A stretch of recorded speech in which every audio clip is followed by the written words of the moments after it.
Tom had worked at the listening post for almost 2 years. It was a quiet job, sitting near the edge of known space, where stars were far apart and nothing much happened. The post itself floated like a small silver box in the dark, with long antennas reaching out into space, listening to every signal, every whisper the galaxy might send. Tom didn't mind the silence. In fact, he liked it. It gave him time to think, to read, and to be alone with his thoughts. The other crew members were scientists and tech workers, all busy with their own tasks. They often forgot he was there. Tom was just the maintenance guy, the one who fixed doors when they stuck, or screens when they flickered. One evening, while doing his regular system check, Tom noticed something strange.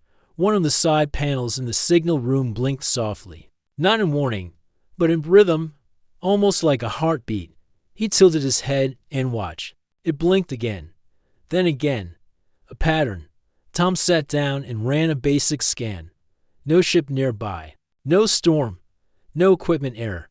The blinking was coming from the old observation deck, a room that hadn't been used in months. He frowned. That part of the station had been locked for repairs. No one should be in there. He picked up his small toolkit, just in case, and made his way through the quiet hallway. The station was cold and still. The lights above buzzed gently. He passed empty rooms, old monitors, and storage cabinets. Then, at the end of the hallway, he saw it. The door to the observation deck slightly open. He stopped. There was a feeling in the air.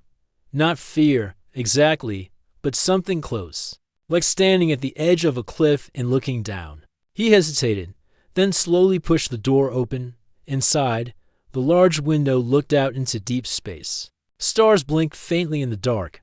The room was empty almost. At the far end, someone stood quietly, facing the window. It wasn't a crew member. The figure was tall, with long limbs and a calm, still posture. She had pale silver skin that seemed to shine faintly, like moonlight on water. Her hair flowed behind her like soft threads of light. She didn't move when Tom entered. She simply stood there, watching the stars. Tom didn't speak. He didn't run. He simply stood in the doorway, blinking in surprise. After a moment, the figure turned her head. Her eyes were unlike anything he had ever seen. Silver, but not cold. Deep, but not empty. They watched him, not with anger, not with fear, but with quiet interest. "You are not afraid?" she asked, her voice soft, almost like wind moving through trees. Tom didn't answer right away. He looked round the room. No broken doors, no signs of forced entry, no alarms. The station hadn't detected her at all. Whoever or whatever she was, she had entered silently. She took a step toward him. Not fast, not threatening, just a single, curious step. "Most are afraid when they see me," she said. Tom finally found his voice. It came out calm, more out of habit than courage. "Should I be?" She tilted her head, as if thinking, perhaps. Tom looked at her closely. She didn't look like a soldier. No weapon, no armor. But there was something in the way she stood, something that said, "I do not fear you, because I do not need to." "What are you?" he asked. "A watcher," she said. "A voice from a time before your kind arrived. I am Ira." Tom had never heard that name before. It sounded both old and new. "Ira," he repeated. "Yes, and you?" "Tom." She said nothing for a moment. Then her eyes turned back to the stars outside the window. "Your kind moves quickly, builds quickly, destroys quickly. We thought you would burn yourselves out, but you did not. You grew. You reached further. And now, you are here." Tom walked a little closer, still careful. "You've been watching humans," she nodded, "from the shadows between stars. Long before your people learned to listen to space." Tom looked out the window beside her. The stars didn't look any different tonight. Still quiet, still distant. But now, they felt less empty. "Why now?" he asked. "Why show yourself?" Ira didn't answer right away. Her voice was softer this time, curiosity, and a warning. "Not all who watch you are as patient as I am." Tom didn't know what to say. He had read stories, old ones about beings older than Earth, watching from the dark. But they were just that, stories, myths. And yet here she was. Why me? He asked finally. You were listening, she said, and pure, not loud. Not like the others. Tom smiled a little. I'm not important. I just fix things, sometimes. Ira said, the ones who fix things see what others don't. The room went quiet again. Just the hum of the station and the stars beyond. Then Ira turned to face him fully. Her silver eyes focused. Aren't you afraid of me? She asked again. Tom looked at her for a long time. Then he shook his head, gently. No, he said. I don't think I am. Tom stood quietly in the observation room. The silence between him and Ira stretched on. But it didn't feel heavy. It felt like the kind of silence that waits for thought, not fear. Ira stepped closer to the window. Her silver eyes followed the stars beyond, as if they were memories to her, not just points of light. You are not like the others, she said finally. Tom raised an eyebrow. The others, humans, she replied, must come into space. With fire and flags, they speak loud. They move fast. They look, not to understand, but to claim. Tom leaned against the wall, arms crossed. Not all of us are like that. I know, she said, still watching the stars. That is why I chose this station. It is quiet. No weapons, no leaders, just listeners. She turned and looked at him. For many years, my kind stayed hidden. We watched your world grow. We saw your skies fill with metal wings. We saw you send voices into space calling, always calling. You wanted someone to answer. Tom nodded slowly. And you did. Ira gave a small nod. Yes, but not because we were ready. We answered. Because we were curious. Because you did not stop. Tom walked closer to her, keeping a careful distance. You say your kind watched us.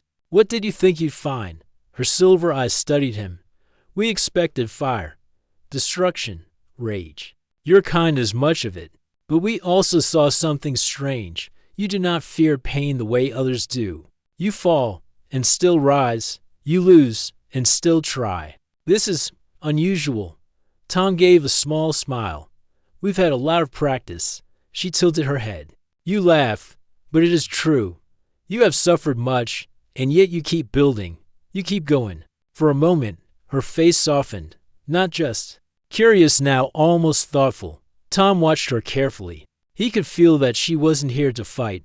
Not tonight. She wasn't here as a spy, either. She was here as a question, a walking question that had waited years for an answer. But you said you came with a warning, Tom said, serious now. What kind of warning? Ira turned back to the window. There are others, not of your world and not of mine. They are far, but not asleep. They have seen your growth. They fear what you might become. Tom frowned. Why fear us? Because you grow too fast, she said. And because you dream too big. Most species take thousands of years to reach the stars. You took hundreds. You asked too many questions. You touched things you do not understand. And yet, you survive. Tom shrugged. What's so wrong with dreaming?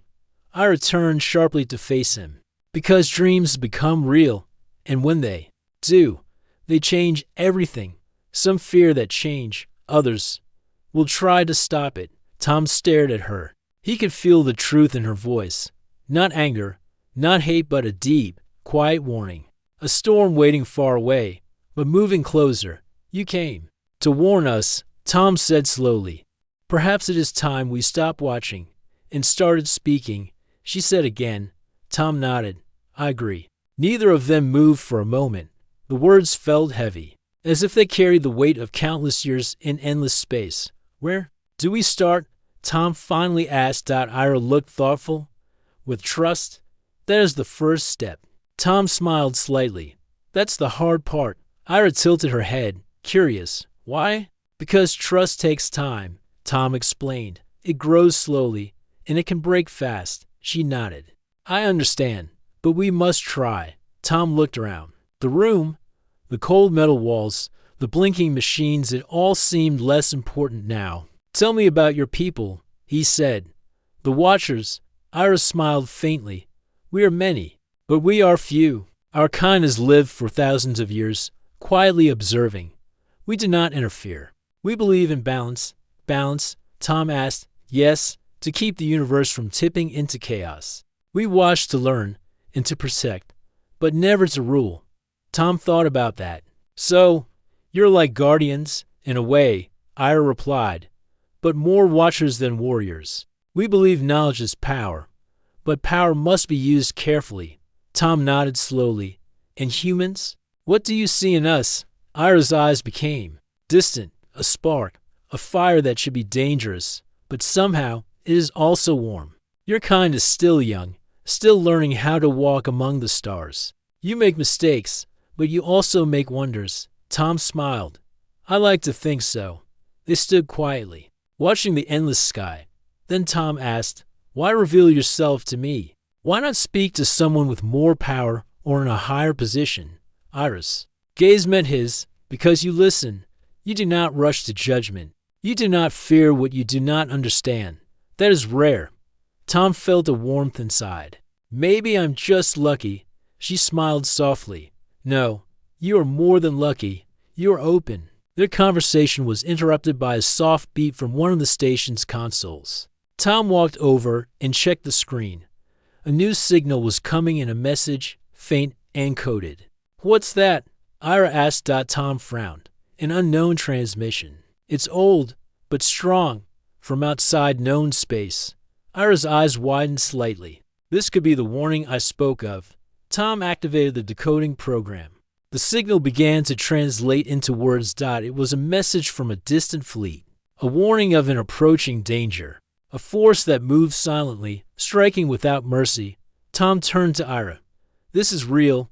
She nodded. And now, you see why I came. Tom looked back at the message, reading the words carefully. They fear what we might become, but they also fear the change itself. Yes, Ira said, change is difficult. It brings chaos, but it also brings hope. Tom closed the screen and turned to her. What do we do now? Ira stepped closer. We prepare. We learn. We build bridges, not walls. Tom looked into her eyes. Do you think humans are ready for that? She smiled. You are more ready than you believe. The station suddenly felt less lonely. The stars outside no longer cold and distant, but full of possibilities. Tom extended his hand. Then let's start together. Ira took his hand, her grip firm but gentle. Together, she agreed. And so, a new chapter began, not with fear, but with hope. The silence of space was broken by a distant hum, a sound both strange and familiar. Tom stood on the observation deck, staring at the vast emptiness beyond the station's thick glass. Ira was beside him, calm but alert. Do you hear that? Tom asked quietly. Ira nodded. Yes, something is coming. The station's sensors blinked rapidly, capturing the slow but steady approach of a large vessel. It was unlike any ship Tom had seen before, smooth, dark, and moving with purpose. Who are they? Tom wondered aloud. Ira's eyes narrowed. They are the others I warned you about. The ones who fear your kind. Tom felt a knot tighten in his stomach. The stories she had told, the warnings, the silent watchers were no longer just words. They were real. The vessel stopped just outside the station's range, floating silently like a shadow. Tom and Ira watched through the observation window as a smaller craft separated from the main ship. It moved slowly toward the station, bright lights scanning the surface. Do they mean harm? Tom asked. Ira's face was unreadable. We will find out soon. The smaller ship docked smoothly. The airlock hissed open, and a figure stepped. Inside, tall, cloaked in dark armor. The stranger's face was hidden beneath a helmet with glowing blue eyes. Tom's heart beat faster. The station's communication panel beeped. Ira stepped forward and activated the link. Identify yourself. She said calmly. A deep voice responded. I'm Krell of the Vasari. We come with a message for your people. Tom glanced at Ira. The Vasari? She nodded slowly. A fierce race, known for their strength and distrust. They believe the universe must be controlled, not changed. Krell's voice echoed in the room. Humans have grown too quickly. Your dreams threaten the balance. You must stop your expansion. Tom frowned. Stop. Why? We only want to explore, to learn. Krell's tone hardened. Your kind brings chaos. We will not allow it to spread. Ira stepped forward. Violence is not the answer. We can find peace through words. Krell laughed a cold, harsh sound. Words are weak. Only power is respected. Tom felt a surge of anger, but held himself back. Why do you fear change so much? He asked. Change is how we grow. Krell's eyes glowed brighter. Change brings destruction. Your kind has already caused enough. Ira's voice was steady. We can choose a different path, one of understanding. Krell paused, then said, I will deliver your answer to my leaders. But know this, if your people do not listen, we will act. The communication ended. Tom and Ira looked at each other. The threat was clear. We need to prepare, Ira said. Tom nodded. But not for war. No, she agreed. For conversation. For hope. The station's crew gathered quickly. Tom shared what he had learned. This isn't just about us, he said. It's about all life in the universe. If the Vasari act out of fear, it could start a war none of us want. Ira addressed the crew. We must show strength not in weapons, but in unity. We must be ready to listen and to speak over the next days. Tom worked with Ira and the station's team to prepare. They studied Vasari culture, learning their fears and history. We can't fight ignorance with force, Tom said. We have to meet it with patience. Ira agreed. Patience is a human strength, I see. Your willingness to listen gives me hope. Then, a new message came from the Vasari leaders. They requested a meeting on neutral ground. Tom and Ira stood together, ready to take the first step toward peace. The journey ahead was uncertain, but for the first time, Tom felt that fear was not the only answer. They would face the challenge together. The meeting was set.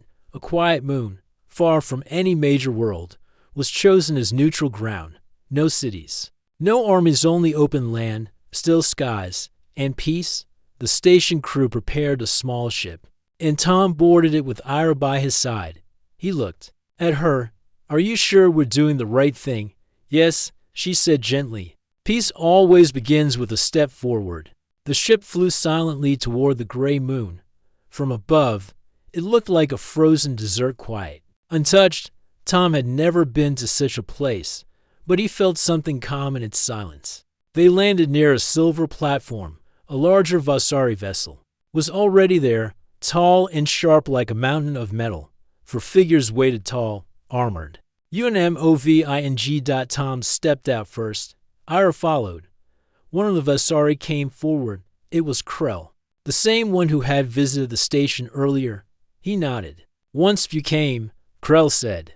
Yes, she said, but also to learn. Tom walked to the large window and stood beside her. Space stretched out before them, black, quiet, endless. You don't talk like someone who's angry, he said. I'm not, she replied, but I am uncertain. My kind is older than yours. We stopped growing a long time ago.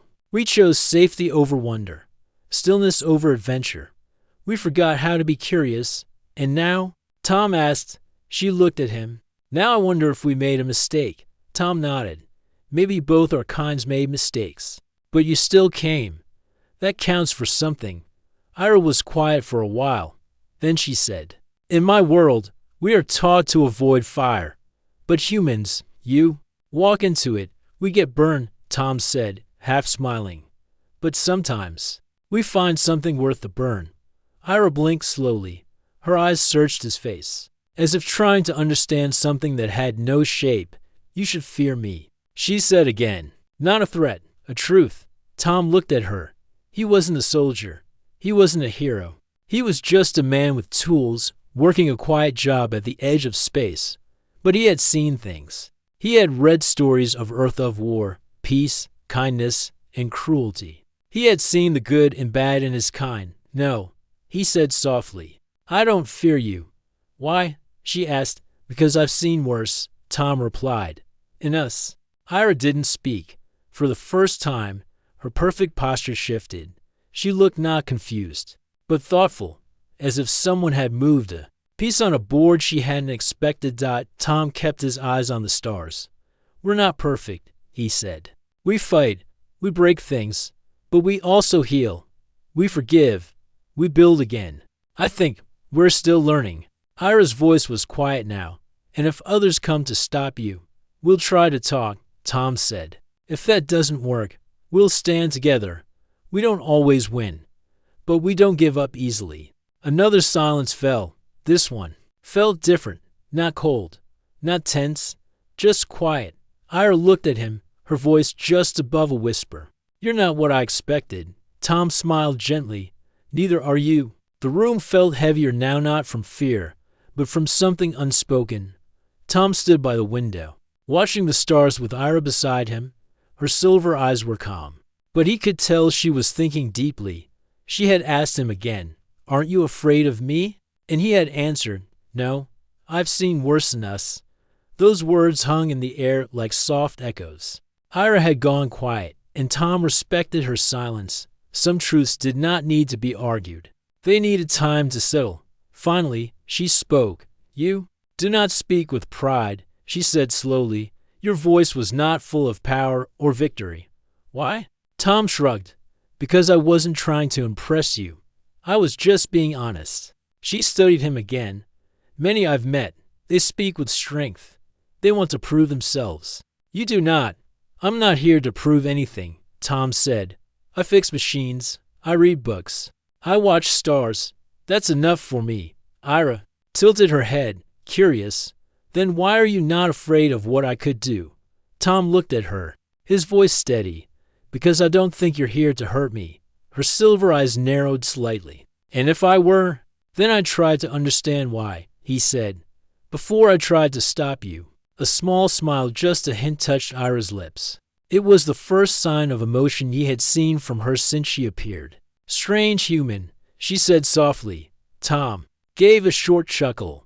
I've been called worse. She stepped closer, and for a moment, they both stood facing the stars again. You said you've seen worse in your kind, Ira said. Tell me what you meant. Tom hesitated, then nodded. We've hurt each other, our own kind, for land, for power, for fear. There were wars, big ones. Some people did terrible things, not because they were monsters, but because they stopped seeing others as people. Ira listened carefully, saying nothing. But, Tom continued, we've also done great things. We've helped each other, risked our lives for strangers. We've made music, art, stories. We've loved, even when it was hard. Ira turned her gaze to him. You are saying both truths at once. That your kind is dangerous, but also kind. Tom nodded. Exactly. We're both. Maybe we always will be, but I believe we're getting better slowly. Ira was quiet again. Then she asked, are you not ashamed of the wrongs? Tom took a breath. Sometimes I am. But shame alone doesn't fix anything. We learn. We move forward. We try to be better tomorrow. She seemed to consider that, in my world. We were taught to avoid pain, to keep everything balanced, controlled. But when we did that, we stopped growing. We became still, like frozen water. That sounds peaceful, Tom said. It was, she agreed. But it was also empty. Tom thought about that. Still water looks calm, but if it never moves, it turns bad. Ira looked at him again. Something was changing in her expression. Her voice was softer now. That is why I came. Not just to warn, but to see if your kind is truly as dangerous as the others say. And, Tom asked, I'm still deciding, she said. He smiled. That's fair. They stood quietly for a few minutes. The stars outside seemed to breathe with them silent. Endless dot. Then Ira stepped forward and reached into a small device at her side. She pressed something, and the room shifted. Suddenly, the walls turned dark. The stars outside grew brighter. The floor became smooth and black, like water. Around them, the observation room melted into a dreamlike place, empty, but filled with strange light. Tom looked around, surprised. What is this? A place of thought, Ira said, created by my kind, a shared mind space. We use it to test each other, to understand fears and strength. Tom raised an eyebrow. A test? Yes, she said. Not with weapons or words, with feelings, with memories. You will walk through it, and I will see what is in your heart. Tom hesitated. And what if I fail? Ira didn't answer, but her eyes held no threat, only curiosity. Tom took a breath. All right, let's do it. The room shifted again. Now, Tom stood in a long hallway. It looked like a part of Earth, an old hospital. The lights flickered. The air was heavy. Down the hall, he saw a door open slightly, light spilling out. He walked forward, each step echoing. Inside the room was a younger version of himself sitting beside a hospital bed. A woman lay there, pale and quiet. Her hand was in his. Tom froze. This was a real memory, a painful one. She was my mother, he said softly. She passed away when I was 19. I sat there for hours, hoping she'd wake up again. Ira's voice echoed gently through the space. You carry this pain. Yes, Tom said. But I carry her love, too. The scene faded. Now he stood in a ruined city. Smoke rose in the distance. Sirens echoed. This is a war zone, he said, from Earth. Not mine, but others lived it. We've had too many of these. He walked forward, past broken buildings and empty streets. I don't want this, he said aloud. No one truly does. The scene faded again. Now, Tom stood in space, alone. Nothing around him but stars. Ira appeared beside him. You have passed. Tom looked at her, confused. I didn't fight anything. No, Ira said. But you faced truth, pain, regret. You did not run. That is enough. Tom gave a small smile. Thanks, I guess. She looked at him, almost with wonder. You are not fearless, but you are not ruled by fear. That is rare. The room returned to normal. The observation deck, the stars, the stillness. Ira stood beside him. You passed, she said. But you shouldn't have. Tom raised an eyebrow. Why not? Because your kind is still young, still wild. But perhaps that is where your strength comes from. He looked at her. So now what? Ira didn't answer yet. She stared out the window, deep in thought. Then she whispered, almost to herself, perhaps it is time we stopped watching and started speaking. The quiet hum of the station was a soft song that filled the room. As Tom and Ira stood side by side near the large window, space stretched out in every direction, a vast ocean of stars and mystery. It felt like the perfect place for a new beginning. Ira turned to Tom slowly, her silver eyes reflecting the faint glow of distant suns. We keep our word, Tom replied. Krell studied Tom. You are not a leader of your kind. Why are you here? Tom smiled. Maybe that's why I should be here. I'm not here to win. I'm here to talk. Ira stepped between them. Let us begin. A round table was set on the platform. No guards, no weapons, just voices and eyes. They all sat down. The silence stretched for a moment. Then Krell spoke. Our leaders believe humans are growing too fast. Your machines spread across space. Your numbers rise. You take and take. Soon, you will threaten us. Tom listened carefully. I understand your fear, he said. But growth is part of life. We don't want war. We want a place to belong. Another Vasari, older and slower in speech, added, many worlds have risen before. They burned bright. Then they fell. Yours may be next. Tom leaned forward. Or maybe we rise and help others, not hurt them. We've made mistakes, yes. But we've also saved lives. We've built friendships. Krell's voice was cold. Your people still fight each other. Ira responded, that is true. But they also heal each other. No race is perfect. The question is, can they grow? Tom looked straight at Krell. I think we can. That's why we're here. You saw enough in us to offer this meeting instead of a battle. Krell was quiet for a long time. The wind on the moon was soft. Dust moved gently across the ground. Then the older Vasari said, you speak with care. Not like your leaders. I'm not a leader, Tom repeated. I'm just a person. But sometimes, big changes begin with small people. Krell stood. Words are easy. Prove your truth. Tom stood too. How? Krell pointed to the stars. There is a world, one we once protected. It was left behind during a great war. Now it is broken. No one has helped it for years. Ira's eyes narrowed. I know the world you speak of. It was once green. Now it is gray. Krell nodded. If humans can help that world rebuild, it protect it without claiming it, then we may believe your words. Tom nodded slowly. We will do it. Krell looked at him. If you take this task, you must not fail. The Vasari will watch. I understand, Tom said. Let us try. The meeting ended. There were no handshakes, no loud promises. But something had changed. As Tom and Ira returned to their ship, she turned to him. That was brave, she said. Tom smiled, tired but calm. It wasn't bravery, just honesty. Back on the station, Tom called a meeting with the crew. He explained the Vasari's test. There's a broken world out there, he said, and they want to see what we'll do with it. Why would they trust us? One technician asked. They don't, Tom replied.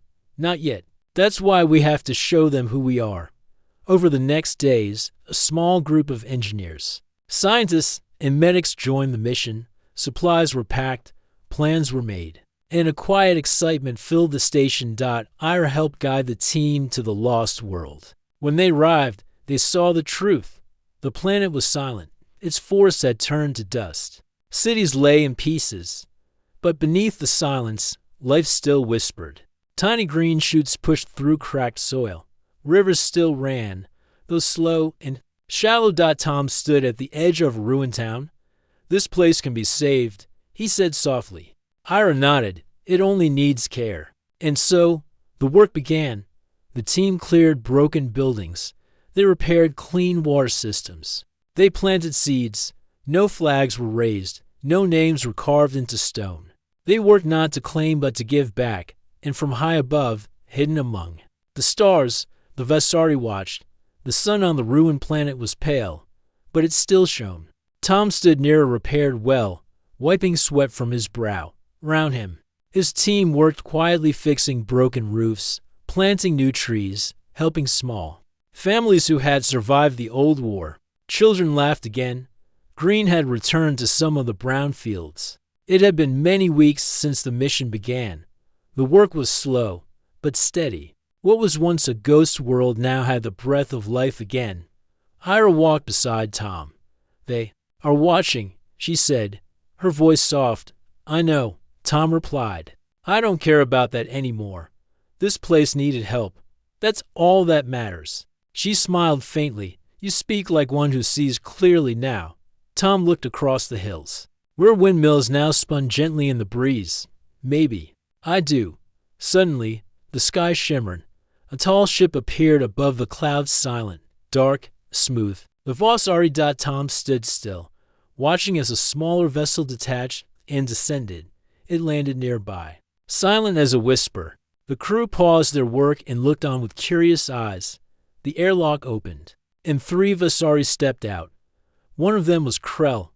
Tom walked forward, calm and steady. He didn't bring weapons. He didn't wear armor, only dust-covered clothes and honest hands. Krell stopped in front of him. We have watched, Tom nodded. And what do you see? Krell looked around. Children ran in the fields.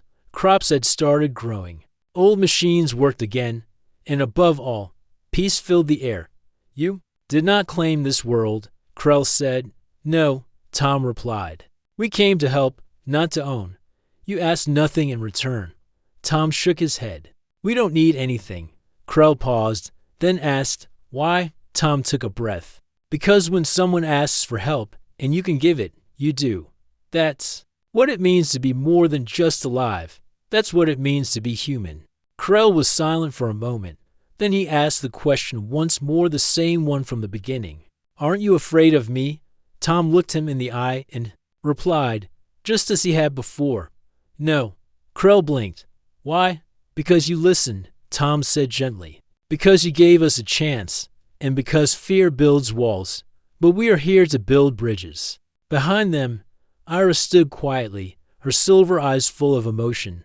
Krell looked at Tom for a long time. Then, slowly, he bowed his head.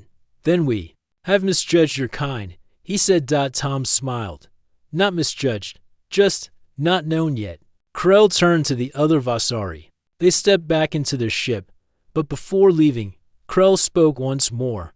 Today, peace wins. Let it continue. And then the ship rose into the sky and vanished into the stars. The people cheered quietly, not loudly, just warm and true. Tom stood silently, taking it all in. Ira stepped forward. You did it? No, Tom said.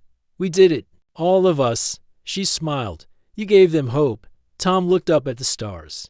I think we all needed that. As days passed, the Vasari sent more messages. No threats, no warnings. Just words of respect, curiosity, and a wish to learn more. Other stations, ships, and even leaders began to listen. Something had changed, something deep. Ira stood at the edge of the hill one evening, watching the sunset. Tom joined her. So, what now? She looked at him. Now, we continue. He laughed softly. Together, she nodded. Always. He glanced sideways. When we first met, you asked if I was afraid of you. She turned to face him, and I wasn't. He continued. Because I saw something in your eyes. Not danger, not coldness. I saw someone who wanted to understand. She said nothing. Her eyes said everything. They stood quietly, side by side. As stars began to appear in the sky. Above them, space stretched wide and full of mystery. But now, it felt a little closer, a little warmer. Because sometimes, the bravest thing in the universe is not to fight, but to speak. To listen. To believe that even in darkness, light can be found. And sometimes, all it takes is a single voice saying, I'm not afraid. The end.